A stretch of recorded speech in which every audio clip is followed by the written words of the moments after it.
Model എക്സാമിന് straight ലൈനിൽ ചോദിച്ച ക്വസ്റ്റിൻ്റെ രണ്ടാമത്തെ പാർട്ടാണ്. ഫസ്റ്റ് പാർട്ടിൽ നമ്മൾ സ്ലോപ്പ് M1 നമ്മൾ ഓൾറെഡി കണ്ടുപിടിച്ച് കഴിഞ്ഞു. -3 ആണ്. കാരണം സ്ലോപ്പ് കിട്ടിക്കണം 1/3 ആണ്. ഇപ്പം പെർപ്പൻഡിക്കുലറിൻ്റെ സ്ലോപ്പ് എന്ന് പറഞ്ഞാൽ നമ്പറും സൈനും ഓപ്പോസിറ്റ് ആണ്. ഇനി equation of A perpendicular line എന്ന് പറഞ്ഞാൽ നമ്മൾ പെർപ്പൻഡിക്കുലറിൻ്റെ സ്ലോപ്പ് എടുക്കാമോളൂ M1 ആയിട്ട്. പാസ് ചെയ്യണ പോയിന്റ് ഓൾറെഡി 1 2 തന്നിട്ടുണ്ട്. നമ്മുടെ ഇക്വേഷൻ ഏതാ മക്കളെ?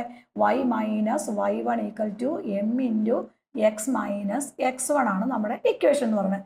അപ്പം y1 എന്ന് പറയുന്നത് 2, നമ്മൾ അതാത് സ്ഥാനത്ത് ഇക്വേഷൻ കൊടുക്കുക. m എന്ന് പറയുന്നത് -3, x - x1 എന്ന് പറഞ്ഞാൽ 1. നമ്മൾ ഇക്വേഷൻ എഴുതുക, ആ ഇക്വേഷനിലേക്ക് അതാത് സ്ഥാനത്ത് വാല്യൂ സബ്സ്റ്റിറ്റ്യൂട്ട് ചെയ്യുക. അപ്പം നമ്മുടെ ഇക്വേഷൻ y - 2 കിട്ടും. ഇത് മൾട്ടിപ്ലൈ ചെയ്യുമ്പോൾ -3x, ഇതിനെ മൾട്ടിപ്ലൈ ചെയ്യുമ്പോൾ ദാറ്റ് ഈസ് ഈക്വൽ ടു +3 വരും. ഇനി ഈ 2നെ നമ്മൾ ഇക്വേഷൻ്റെ അപ്പുറത്തേക്ക് എടുത്ത് എഴുതിയാൽ മതി. ഇത്ര എഴുതിയാലും മാർക്ക് കിട്ടും. നമ്മൾ എന്നാലും ഒരു സ്റ്റെപ്പോടെ എഴുതുക. +3 ആണ്. ഇത് ഇപ്പുറത്തേക്ക് വരുമ്പോൾ ദാറ്റ് ഈസ് ഈക്വൽ ടു +2 വരും.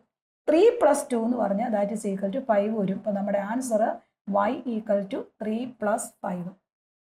പ്ലേ സ്റ്റോറിൽ നിന്നും ആപ്പ് സ്റ്റോറിൽ നിന്നും ക്ലാസ്സോറ എന്ന ആപ്പ് ഡൗൺലോഡ് ചെയ്ത് 500ഓളം വരുന്ന ലൈവ് റെക്കോർഡഡ് വീഡിയോസ് 2000 രൂപയ്ക്ക് കുട്ടികൾക്ക് നേരിട്ട് പർച്ചേസ് ചെയ്യാവുന്നതാണ്. കൂടുതൽ ഡീറ്റെയിൽസിന് താഴെ കാണുന്ന നമ്പറിൽ കോൺടാക്റ്റ് ചെയ്യുക.